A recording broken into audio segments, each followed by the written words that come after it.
Hi guys, and welcome back to my channel. Today I'm going to be making a delectable chocolate cake,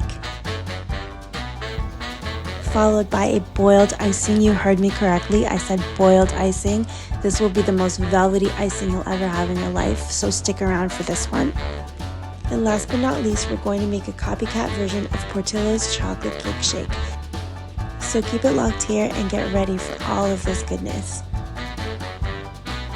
So let's start off by making our cake. We're going to make the world's best cup of coffee. Coffee enhances the flavor of chocolate.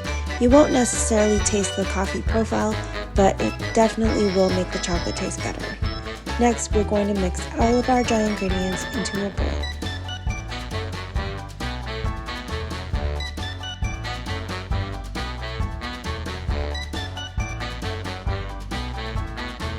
Give that a good mix to combine all of the dry ingredients together. Then it's on to our wet ingredients.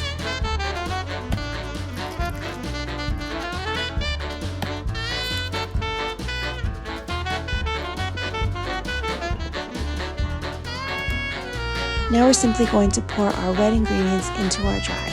That is our eggs, vanilla, and our buttermilk.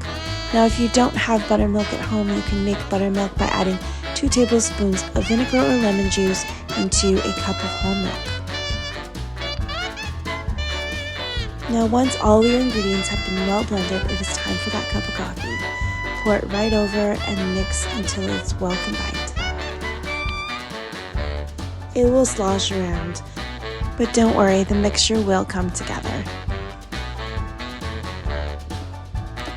I then use a scale to evenly distribute all of the batter into each cake pan. I used 3 8-inch cake pans. Now we're going to bake these cakes at 350 degrees Fahrenheit for 30 to 35 minutes or until a toothpick comes out clean. Now it's time to learn to make this super velvety frosting. We're going to combine heavy cream and sugar into a pot. Stir to combine the sugar and the cream, and we're going to let this boil at a medium-high heat for roughly about 5 to 6 minutes.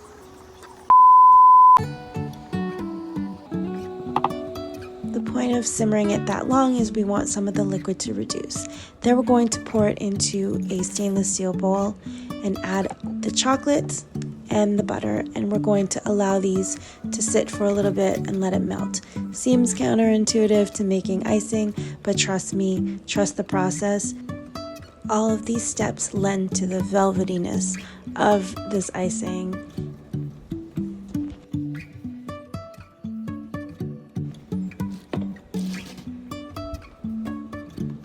Now you're going to need a big bowl of ice, and we're going to insert our other bowl in that ice. And you're going to use a hand blender, and we're going to blend this until it becomes light and fluffy, and this is where the magic happens.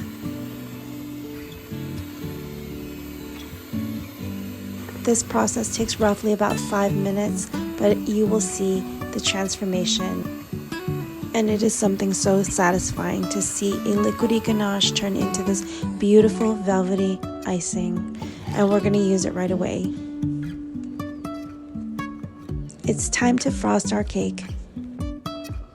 Normally I would level off all of my cakes and take the dome off the top just so they can all be even, but this is a chocolate cake.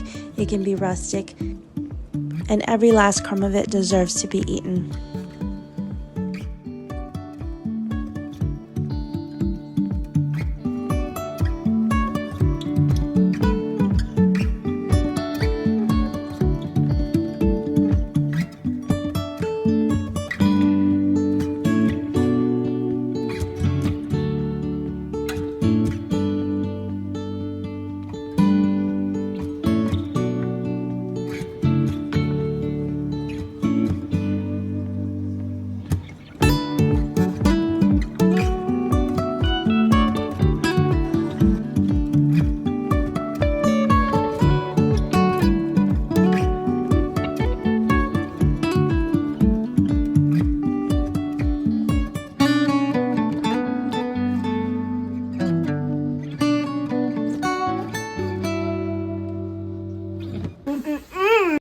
10 out of 10. Now, if you want to take your chocolate cake to the next level, we're going to make a chocolate cake shake made popular by Portillo's in Chicago, and you need to try it if you haven't already. This is a copycat version, but trust me, it will taste just as good as if you were in Portillo's. We're going to take our immersion blender, some ice cream, and some milk, and we're going to blend our milkshake first. Once that's well blended and thickened, we're going to take a slice of chocolate cake and put the whole thing in and blend it all together, making sure not to overblend because you do want a little bit of pieces of chocolate cake in that milkshake. Then lastly, you can garnish it with another piece of chocolate cake, because why not? You gotta treat yourself, right? You're gonna need a thick straw for this. You might need a spoon. This treat is truly something special, and I hope you guys give it a try, and I hope you enjoy it. If you like this video, please consider liking and subscribing to the channel so you can keep up with all my latest content. Thanks so much for watching. See you guys next time.